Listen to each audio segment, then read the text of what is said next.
Hey everyone, I'm 19, male, and I feel like my life is coming to a halt right now.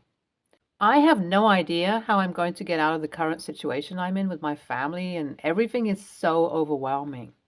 I'm the youngest of two children. I have an older sister, 21, female. Ever since I was young, I realized that my parents favored my sister over me. I suppose it was because she was their first child. Honestly, I do not know. They simply liked her more. If she spilled something on the counter, it was always, "Oh, it's okay, sweetie, mistakes happen." And if I spilled something on the counter, it was, "How could you be so clumsy?" You get me? One of the telltale signs of them favoring her over me was the incident that happened when we were young. I think I was 10 and she was 12. It was winter and we were out with my dad. My sister and I were going to go skating on the lake that is near to our house. My sister saw the lake and took off running, and I followed suit. She reached the lake before I did. She was telling me how I'm a big loser for not being able to beat her, etc., when suddenly she disappeared. My dad and I ran towards the lake, and there was a hole in the ice. My dad grabbed my shoulder and pushed me towards the lake, saying, "Go get your sister." I was only 10, but I remember feeling like the man because my dad wanted my help with something. I jumped into the freezing water and found my sister. As I tried to drag her up, she struggled against my hold. Even though I was a bit taller than her, I did not have any muscle mass yet, and it was difficult for me to take her out to the surface while she thrashed against me. At one point, I pushed her through and I felt someone pull her up.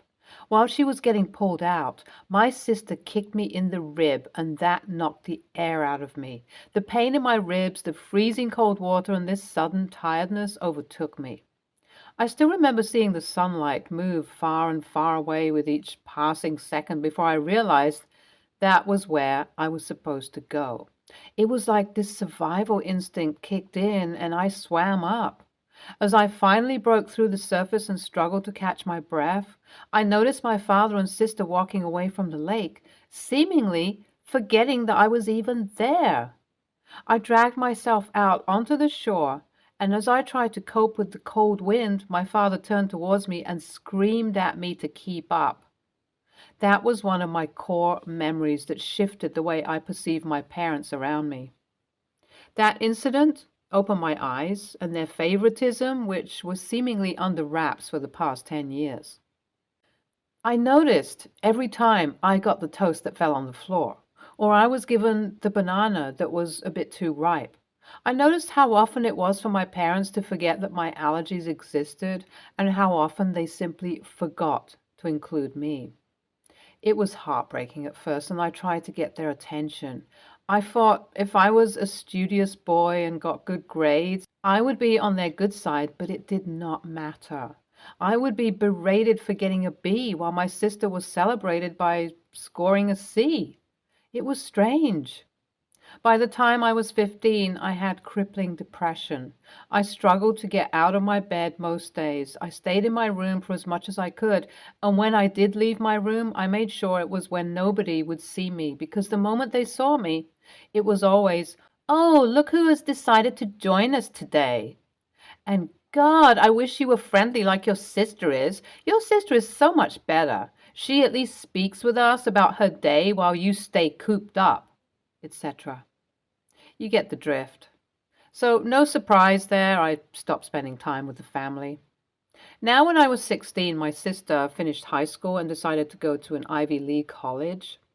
I did not have to tell you how much the tuition fees cost there. Not only that, but instead of living on campus, my sister wanted her very own apartment that was away from the campus, but not more than 15 minutes because she could not bear to share her living space with other people. My parents obliged. They told me that since my grades were terrible and I clearly have nothing planned for my future, it will be the best course of action in their eyes if they spend whatever money they have on my sister, because I was clearly not going to do anything.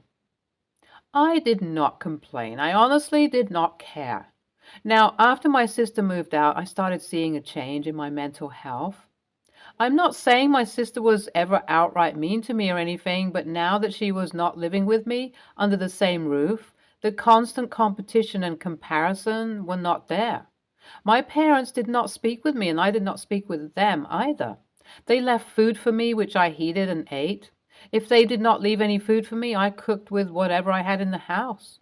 While I was cooking like that with barely 6 ingredients, I found myself liking the process. Cooking interested me. I might sound cliched, but it was healing for me. It was like for once I had control over what the outcome was. I knew what to fix if the outcome did not live up to my taste, and I enjoyed that piece. That is why I joined the home economics class. The art of cooking made me happy, and I suppose my high school teacher, Mr. Callahan, noticed it. That led to him helping me out wherever he could. He suggested I study culinary sciences and try to have a career in this field. With the grades that I had, he assured me I will be able to go for that.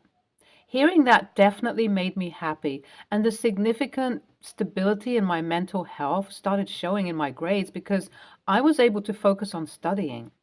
I knew I was not going to go on the same path that my parents or my sister had gone, and I knew there was not going to be any place for comparison. But oh boy, I was dead wrong. Soon after I graduated, my parents sat me down. They told me that since I have done significant improvements in my grades, I would be accepted into the same Ivy League college as my sister. But as they had already given the money to my sister, they want me to go to the same Ivy League college and get a degree in finance or business while paying it out of my pocket, because I have to take care of the reputation of the family. Otherwise, they might have to make sure there is no black mark in the family records, alluding to disowning me. To say I was shocked to hear their words would be an understatement. I tried not to let the surprise I had shown on my face. I smiled and nodded along to what they said. It broke my heart inside. I tried to tell them that I want to do this, and I want to be a cook, and I'm happy making food, but I do not know how to do this.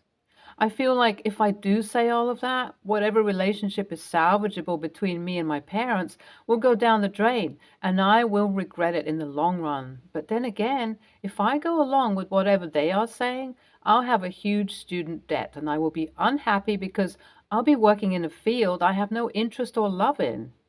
I do not know what to do. Update 1. Hey everyone. Thank you so much for all the bits of advice. You guys were really sweet to me. Some of you guys said things to me I wish my parents would have told me. Honestly, all the replies and comments have me feeling overwhelmed, but in a good way. I understand where you guys are coming from. I think you guys are right. If I have to pay from my pocket and have a debt for the next 10 years, it might as well be about a career I enjoy instead of a career I do not care about. I do not know how they will react to this. Please wish me luck, guys. I'm planning on talking to them about this first thing tomorrow because this cannot wait. Update 2. Hey everyone. Sorry it took a while to update you guys. Things sucked. I thought the conversation would go civil, but it was not. When I told them that I wanted to choose my major, they were not happy with it. My mother said that she did not think I would be choosing a good major, and it would be better if I did whatever they told us to do instead. I told them that I wanted to be a culinary sciences major, and my dad lost his mind. He said that just because I like cooking and playing house, I will never be able to make a career out of it. Mom said that I do not cook that well anyway, so it is not worth the trouble. I will simply waste money. I tried to stand my ground, and they told me that if I will not listen to what they're saying, I'm not welcome in their house. So, long story short, I'm kicked out of my house. I left with all my essentials, and I'm currently living with my friend. I've already applied for the degree, and I'm looking for a place to stay because I do not want to be a burden on my friend's shoulders. Everything seems a little overwhelming, but I do not want to give up on my dreams. Update 3. It has been 6 months since I posted the last update, and I'm glad I did not give up. I'm currently living on campus with 3 roommates. Things are a little tight, but I am managing. I have 3 jobs, and I am providing for myself. I feel tired and exhausted and drained, but I go to bed happy and content. My parents contacted me once asking if my decision to be a culinary science major is final, and when I confirmed that it is, they told me that I am no child of theirs and blocked me. My sister has not contacted me yet, but as we were never close, this does not surprise me. I am hopeful that things will slowly get better because I know that I have never felt discontent until now. Thank you for everything, and thank you to anyone who waited for this long for the update. Wow, your parents do not deserve to be parents. They neglect you and then they are surprised that you are depressed. Yeah, they suck. You should stick to your guns and leave the first moment you get the opportunity, and this is the opportunity. You should leave and be happy out there, doing your own thing, living your own life on your own accord. Hey, OP, I think things are a little overwhelming right now, but I know that everything will eventually be okay. I want you to think logically, you know. If you're going to take out a student loan or be in debt, then why not spend that money on something that you enjoy? I say go for the culinary sciences degree instead of finances. Next story. I, female 50s, have a sister, female 40s, who sees herself as my family lives in a camper van Instagram influencer. In 2020, she and her husband and their 4 kids moved into a camper. They homeschool the kids, travel all over the US, etc. They come to visit for holidays, but we don't see them besides that. My husband and I are the opposite. We have 4 kids and live in a big, beautiful house in Colorado. So the issue. My sister and her family came over for Thanksgiving and spent the night. My sister's oldest, female 13 and male 13 twins, slept in my daughter's and son's rooms with them.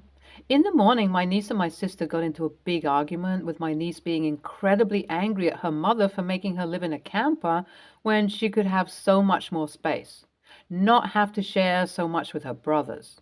They all sleep in the same area, and be able to have more clothes, friends, extracurricular activities. I asked what was going on, and according to my sister, this has been an argument for a while. Money is not an issue. They had a house before and sold it for a massive amount of money. My sister has a trust fund and a job. She just likes living in a camper.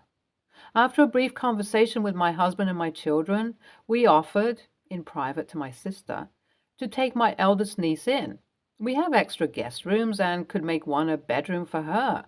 There are great schools in our area. We'd pay for everything for her, etc. She instantly said no, that she knew what was best for her daughter. She would miss her siblings. We didn't mention it again. Well, my youngest, female 13, told her cousin about the offer. She was very happy, but angry that her mother hadn't brought it up to her. She told my sister that if she made her come live in the camper again, she'd never do anything her mother wanted, because it was unfair that her mother wasn't letting her have a true childhood. While I don't condone tantrums like that, I understood where she was coming from and helped convince my sister. When her twin brother found out, he wanted to stay too. My sister asked him what she was supposed to do without them. How was she going to care for the younger siblings without them? Talking about missing out on family trips, etc. But my nephew didn't change his mind. We agreed to a trial period of 3 weeks, which ended 3 days ago. My sister came back, fully expecting her kids to want to come back with her, but they flat out refused to even get in the camper. My sister is very angry. She said that I was supposed to make them want to live with her and that I'm a horrible sister for treating her like this. She said I should kick them out. I said no. She said that I'm a massive a-hole and told her kids to not expect her to come back for them when they got tired of maximalism. Now her kids are sad, but they still don't want to leave, and I'm worried I've ruined my relationship with my sister. AITA, Reddit? Edit. I have been told that the technical name of the vehicle I'm referencing is a motorhome. It's one of those large, I don't know, house on wheels things. I thought they were called campers since that's what my sister always calls it. Edit 2. Someone in the comments mentioned I should add this here. We have temporary guardianship signed by my sister. Her husband came over after they left and we filled out the power of attorney forms, got the things we need to put them in school, etc. And he took them back and had her sign them, so we should be all clear. My brother's an attorney and he helped us with the forms as well. NTA. Your sister sounds selfish and like a lunatic. She wants to live this way, but her children do not. They need a stable home, friends, family, and education. Living like nomads is not something most kids can do. End of the day, you are helping your niece and nephew out. You're not beholden to your sister or supposed to do anything but help the kids. Yeah, you've strained your relationship with her, but that relationship is not worth the health of these kids. Next story.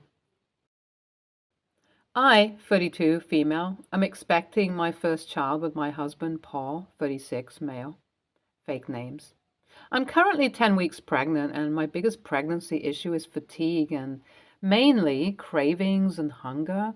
No matter what I do, I cannot seem to stay full. I eat all day, but have managed to still lose 3 pounds. Problem is, we don't always have what I want, so a few times a week, I stop at the store on my way home from work and stock up on my favorite snacks. Pizza, pickles, fruit, especially oranges, grapes, and watermelon, popcorn, chicken noodle soup, string cheese, etc. I've been doing this since maybe about 5 weeks. But every time I check the fridge, almost all my snacks are gone. I keep telling Paul to stop eating my food, and he says that it's not a big deal and I can just get more. But that involves me, not him, stopping at the store more, and me, again not him, spending more of my money. Last week, I just snapped. I had bought my favorite ice cream, Neapolitan. I put it in the freezer and decided to take a nap before writing a paper. I'm currently getting my master's. I planned to have a bowl when I woke up and began working on it.